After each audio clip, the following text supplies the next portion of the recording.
30 duta besar negara anggota NATO pada hari Selasa 5 Juli 2022 menandatangani protokol aksesi Swedia dan Finlandia untuk bergabung dengan aliansi militer transatlantik tersebut. Itu adalah langkah berikutnya dalam proses ekspansi NATO yang paling signifikan sejak pertengahan 1990-an dan tanggapan langsung oleh aliansi tersebut terhadap perang Rusia di Ukraina. Protokol masih harus diratifikasi oleh badan legislatif masing-masing pemerintah aliansi sebelum kedua negara Nordik menjadi anggota resmi. Tetapi Sekretaris Jenderal NATO Jens Stoltenberg menyebutnya benar-benar momen bersejarah bagi Finlandia, Swedia, dan NATO. Dengan 32 negara di meja, kami akan lebih kuat, kata Stoltenberg seperti dikutip dari CBS News Rabu 6 Juli 2022. Stoltenberg mengatakan bahwa ia mengharapkan ratifikasi untuk maju.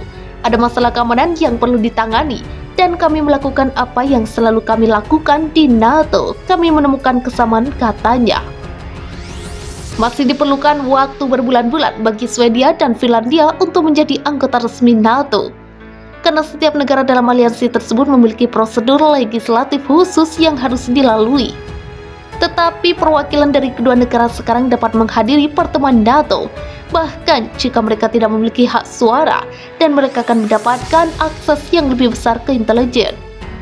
Namun sebelum diratifikasi, mereka tidak dilindungi di bawah klausul pertahanan timbal balik aliansi NATO, yang mengatakan bahwa serangan terhadap satu adalah serangan terhadap semua. Sejauh ini klausul itu, pasal 5 dalam piagam NATO, hanya digunakan satu kali oleh Amerika Serikat ketika meminta sekutunya untuk membantu menggulingkan rezim Taliban di Afghanistan yang memungkinkan Al-Qaeda menyerang negara itu pada 11 September 2001. Kami akan menjadi lebih kuat dan orang-orang kami akan lebih aman karena kami menghadapi krisis keamanan terbesar dalam beberapa dekade, ujar Stoltenberg. Presiden Rusia Vladimir Putin telah menunjuk ekspansi NATO ke arah timur Eropa sebagai salah satu faktor kunci yang mendorongnya untuk memberitakan invasi ke Ukraina pada bulan Februari. Tetapi ketika Finlandia dan Swedia menjadi anggota penuh, itu akan menempatkan dua negara NATO lagi atau sangat dekat dengan perbatasan darat Rusia. Satu tuntutan yang dibuat Rusia dari Ukraina sebelum invasi adalah bahwa Kiev berkomitmen untuk tidak pernah bergabung dengan NATO. Sebagian karena kekhawatiran Moskow atas negara-negara NATO di perbatasan langsungnya. Dengan Swedia dan Finlandia, kami tidak memiliki masalah yang kami miliki dengan Ukraina. Mereka ingin bergabung dengan NATO, silakan, kata Putin di televisi pemerintah Rusia pekan lalu.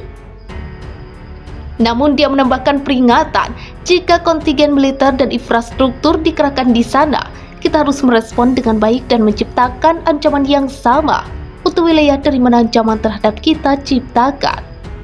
Setiap calon anggota NATO harus mendapat restu dari semua anggota yang ada.